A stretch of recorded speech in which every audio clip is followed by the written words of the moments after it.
दिन दुनिया भर में नए साल का जश्न मनाया जा रहा था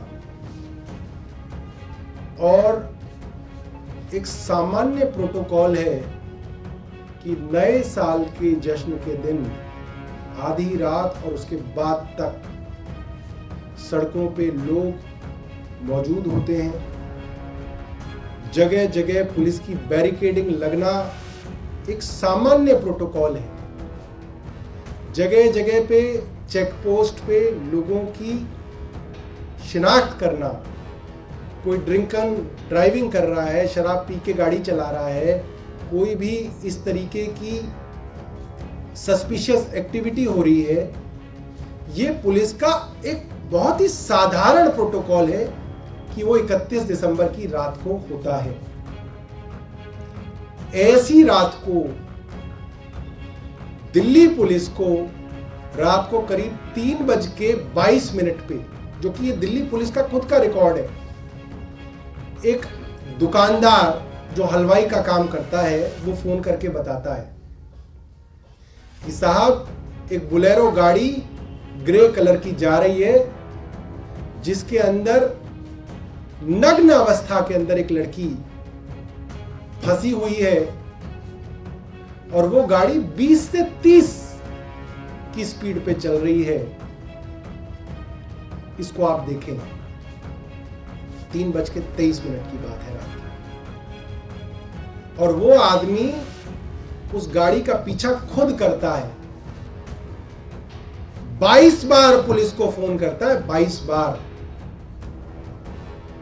और पुलिस उस गाड़ी को नहीं पकड़ पाती है। वो आदमी लगातार उस गाड़ी का पीछा कर रहा है, वो गाड़ी वहीं उस इलाके में घूम रही है, आगे जाती है, यू टर्न लेके फिर आती है, फिर आगे से फिर यू टर्न लेके फिर आती है। पुलिस उनको रंगे हाथों नहीं पकड़ पाती। 4:11 पर जब कॉल आती है कि साहब एक जगह लाश पड़ी है, एक लड़की की नग्न अवस्था में है, तो पुलिस उस लाश को बरामद करने पहुंचती है। क्या ये दिल्ली पुलिस और दिल्ली पुलिस के सरगना विनय सक्सेना जी, जो हमारे उपराज्यपाल भी हैं दुर्भाग्यवश, उनके ऊपर एक बड़ा सवालिया निशान नहीं लगाता? हादसे हो सकते हैं, मैं ये नहीं कह रहा कि हादसा पुलिस ने करवाया होगा। इसके डीसीपी हरिंदर कुमार पुलिस का वर्जन बता के दे रहे हैं।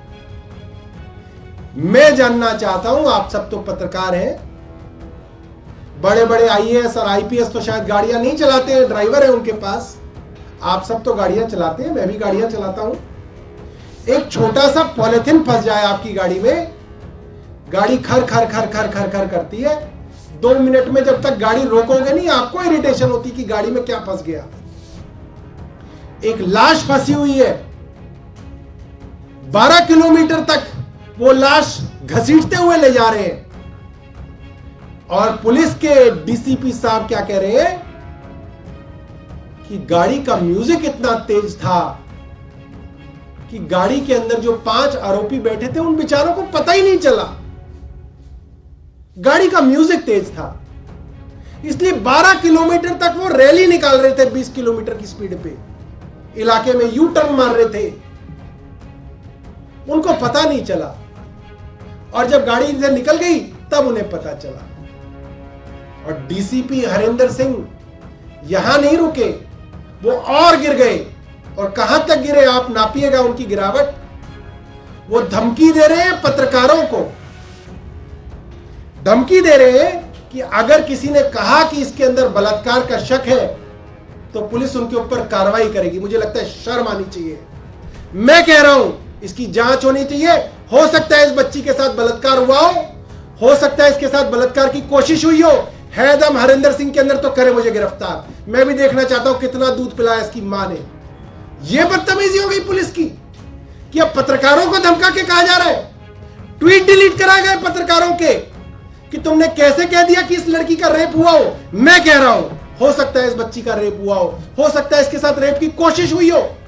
कैसे कपड़े उतर गए उस सारी बच्ची के, उसकी बदन पे एक कपड़ा नहीं था, उसकी जो रिब्स है, जो उसकी क्या कहते हैं रिब्स को हिंदी में, क्या बोलते हैं, पसलियां तक सड़क पर घिस घिस कर उखड़ गई थी। उसकी पूरी पसलियां भी नहीं है।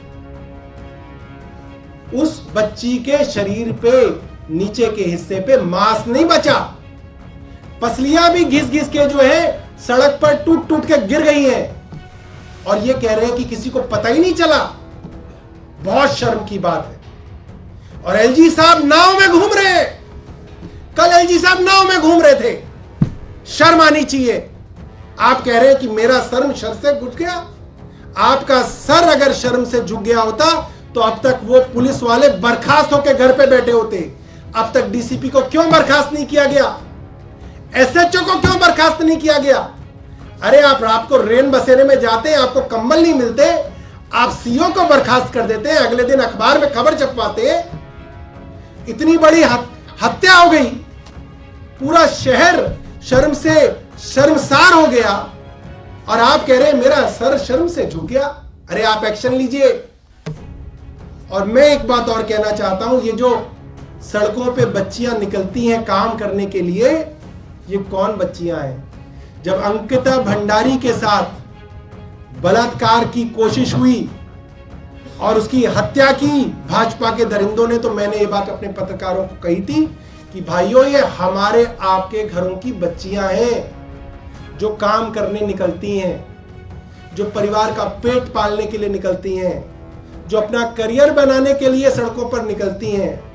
ये कोई बड़े बड़े नेताओं की बच्चियां नहीं जाती, ना बड़े बड़े आईपीएस और आईएएस की बच्चियां जाती हैं, ये हमारे आपकी बहनें जाती हैं। और अगर हमारे आपके बहनों और बच्चियों के साथ ये हरकत होने लगेगी, जैसे अंकिता भंडारी को कहा गया एक्स्ट्रा सर्विस देनी पड़ेगी नेताजी को, और एक्स्ट्रा सर्विस देने के लिए मना किया तो उसकी हत्या कर दी गई। ये हमारी बेटी भी हो सकती थी। मेरे को तो रात को नींद नहीं आई ये सोच सोच के कि ये हमारी बेटी भी हो सकती थी। मैं 12:30 तक रात को ट्वीट करता रहा इसको देख के। मैं सुबह सुबह फिर उठ गया कि मैं जानना चाहता था कि क्या हुआ भाई इसके साथ। और देखिए एलजी साहब कह रहे हैं कि मेरा सर जो है शर्म से झुक गया। मुझे लगता है एलजी साहब को बर्खास्त करना चाहिए।